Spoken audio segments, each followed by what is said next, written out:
are closing these cases. But it's sad that they're teenagers, and that one little small crew of teenagers can hit 10, 15 people and really drive a week's worth of a crime wave. And again, and this is where I just want to continue to give Councilman Baraka some credit in this.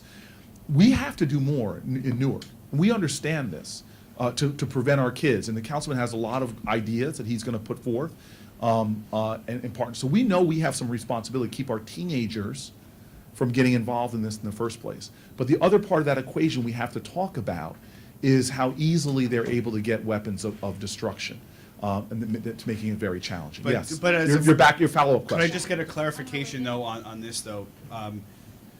In both of the incidents that we're here for initially, are any of the suspects or those currently under arrest of that extraordinary young age?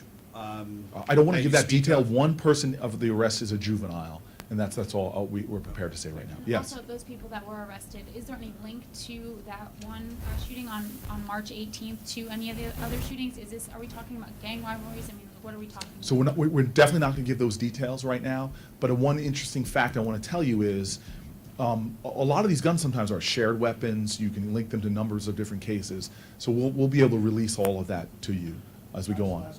We're going to go, if we, I just want to say the three hands up, so I'm going to go really quick, 1, 2, and 3, and then we'll be done.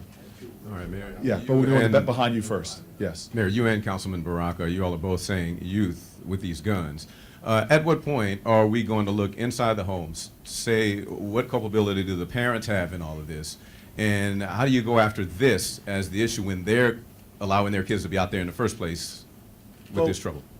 There's sometimes that there are a lot of families in our community who work hard, who raise their children the best way they know how, and the mayor talked about opportunity. There are a lot of opportunities and a lot of crimes of opportunity that take place in our community, and they're not with their kids all the time, and sometimes their kids do things that they don't condone in their household, and sometimes families are suffering and they need the kind of support that we have to provide them through nonprofit, through city, through private help to begin to help strengthen some of these families to begin to support their children. That's why crime has to be looked at in a holistic sense. We can't just say, oh, it's your mother's fault. That's why the kid went out and shot 2 or 3 people. The kid made a decision. The gun was available to him, and he decided to use conflict resolution with a gun. So it's important for us to not only deal with the kid in terms of how to use different kinds of conflict resolution, but begin to get into the family and talk about how do we stabilize a family so a kid is not out there making those kinds of decisions on his own.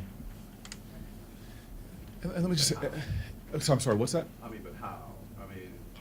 I mean, because there are cases where, I mean, sometimes, a lot of times, we're preaching to the choir, and the people who should hear what you're saying, they ain't listening. Well, you do that basically through the institutions that are in place in the city already, through school, through church, through the rest of the superstructure in this community, businesses, nonprofits. We begin to target those resources in specific areas that the police know where crimes are happening through CompStat. You target those resources in those areas and begin to try to do some proactive and preventive things to try to help diminish the level of crime that takes place in those neighborhoods and those communities. And I don't want to exaggerate. The overwhelming majority of our families, our parents, our kids, overwhelming majority are doing the right thing. And we've seen data that juvenile crime is not necessarily overrepresented in Newark. The challenge is you often have a very small group of kids that are responsible for a large amount of your crime. If somebody does 10 robberies for cell phones in a week, that's a crime spike. That constitutes a spike in robberies in the city of Newark. And so a lot of these kids are doing them, especially in the iPhones. We're seeing it across the country because it's so easy now to convert an iPhone to cash, sell it to somebody who pops the glass off. They can replace the glass when you break your iPhone, and it's just a great business right now. We're seeing technology changes like that create different surges in different types of crimes. Like car theft is down in the city of Newark. Carjacking's going up. Why? Because you can't steal cars right anymore, because if you don't have that special key in the chip, you got to get the person when they're in their car to get that. So I just want to go back to the point, though, that Councilman Baraka made. So there's a lot going on in Newark. We started the state's first youth courts because we know sometimes if you just churn a kid into prison, they're going to come out worse than they were before. We've started focus programs, probably some of the most significant in the state, to help kids when they're coming out. We're opening up. Councilman Baraka will soon announce. I don't want to jump on his feet, but we're going to build a new South Ward Rec Center. We're going to We're finishing up a new North Ward Rec Center. We've been building new parks. We're working with Boys and Girls Club. We're trying to do everything we can, and we need to do more. We're supporting grandparents that are raising grandkids because that's often a big problem. Okay, when the parents are not able to care for the kids, it goes to the grandparents who are often facing different challenges, and we got to make sure we're there for those kids. We have a program for dads coming out of prison because they're often, who are the kids most likely to go to prison? Kids of incarcerated adults. So we're trying to break that cycle by being there for those fathers. So there's a lot going on in Newark that's very positive, and I think what Councilman Baraka says, we need to do more, and we need to do more to make sure that we catch every single one of these kids. School environment's the one thing too.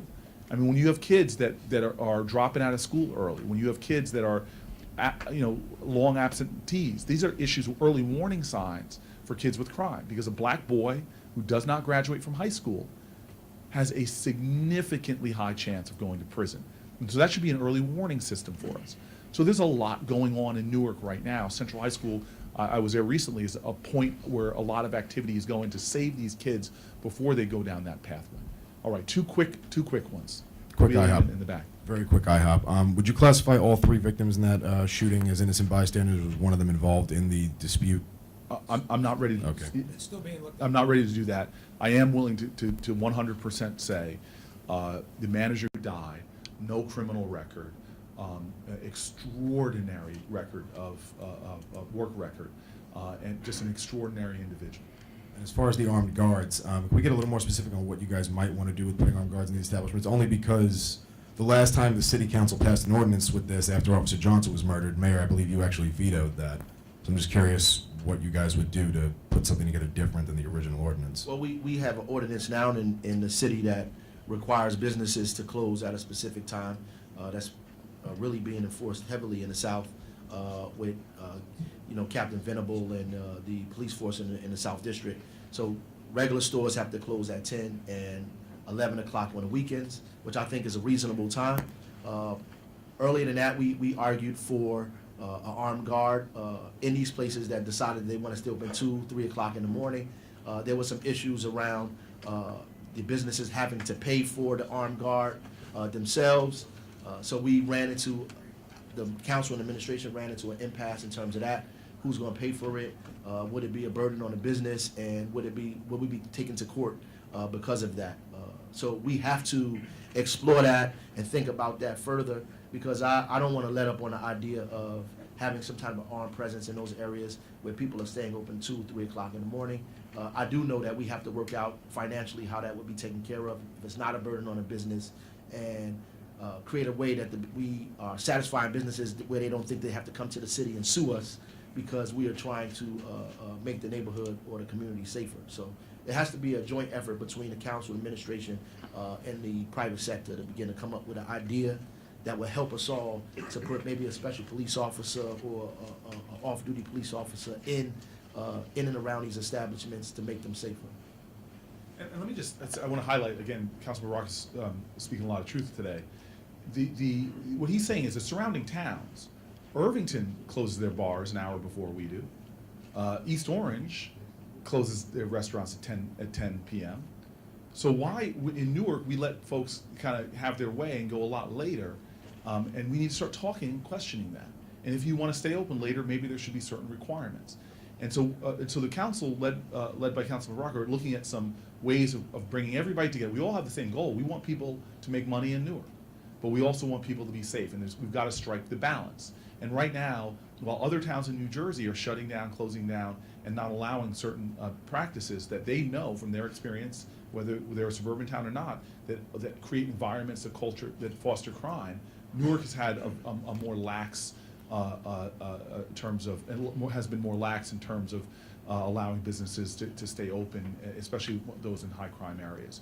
So I think the council right now, I'm looking forward to seeing what they come up with by working with the law department, working with business community to come up with some rational ideas about how to create more safety, but also to deal with the compelling interest of allowing people to make a profit in our city. What was the last question here? Major, I just want to have an opportunity to have some answers in Spanish. But, Sure. As far as I know, I'm the only Spanish-speaking station here, so I don't want to do it in this context or the setting. It's up to you.